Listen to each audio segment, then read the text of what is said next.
Hey guys, today we're gonna look at some snare layers. So how do I go about making these crispy snare layers that top end for my snares? So if you have a loop like that, and it sounds alright, but you have, for example, a pretty top end heavy mix down, for example, or some pretty top end heavy sounds generally. There's a few ways I will kind of improve on that to have the snare come through the mix a bit better.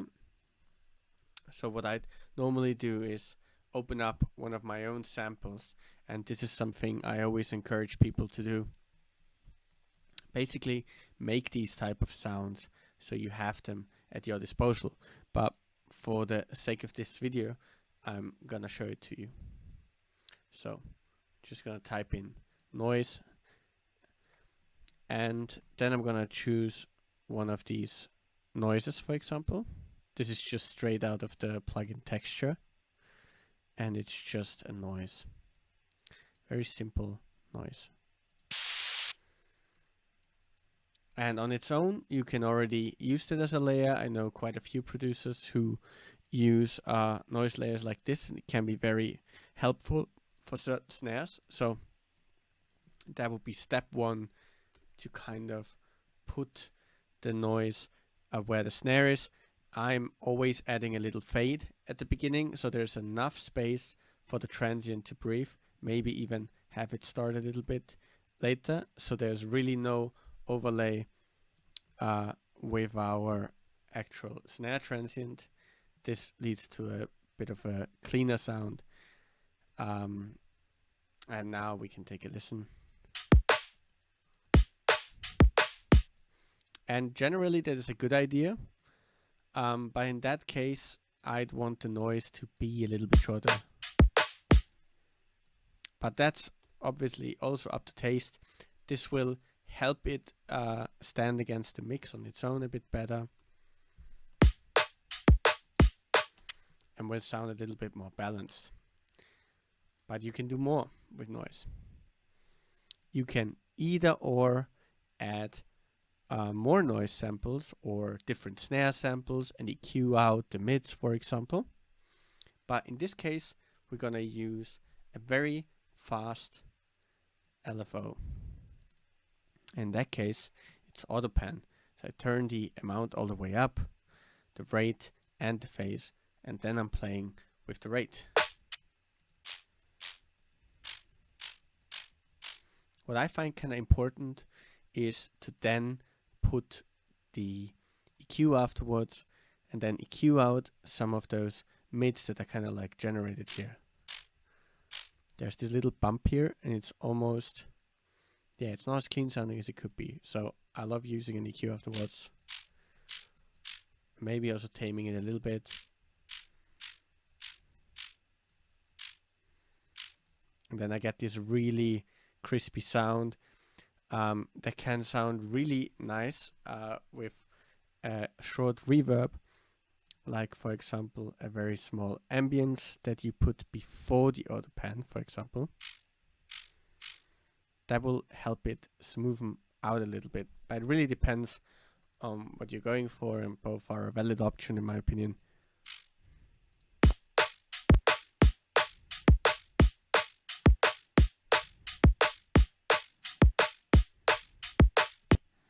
And then how long you want it to be is also up to you. I love a bit of a tail end there, so I love doing that.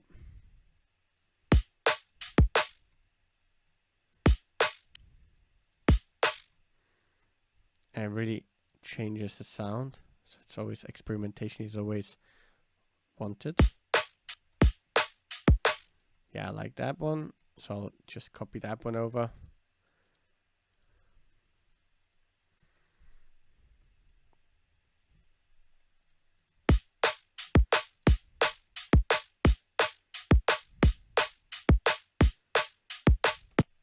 The same goes for your kick.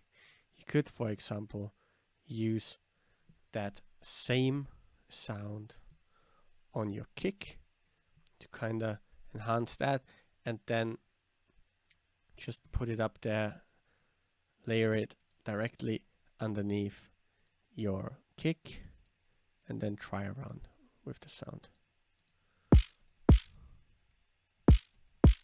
Maybe try around with the rate as well.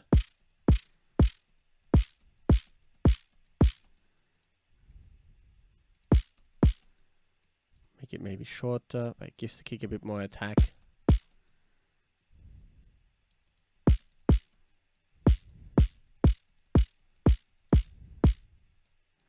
Maybe EQ it a bit more.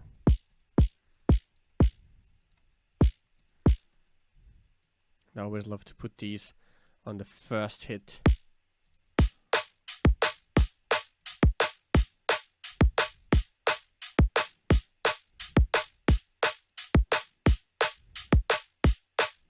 Just as a little boost. Same can work for the noise without any effects on it, for example. But yeah, this also really works great on other sounds. You could, for example, take a hi-hat sound, and let's just look for a big hi-hat.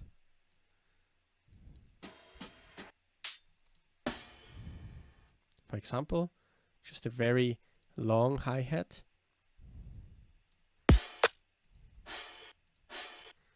And I feel like open hi-hats in general work really great on the kick.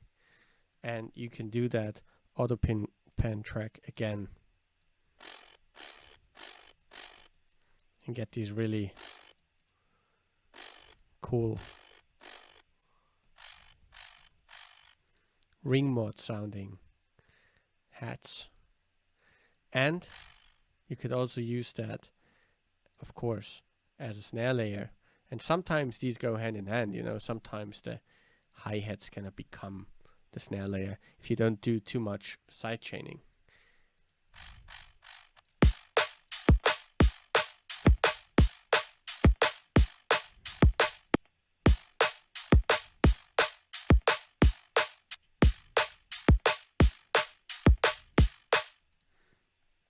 Yeah, and that way we added some more top end to the mix without doing some harsh EQing, because in my opinion, EQing too much can destroy the sound and can kind of emphasize on these harsh frequencies that might be within your sample.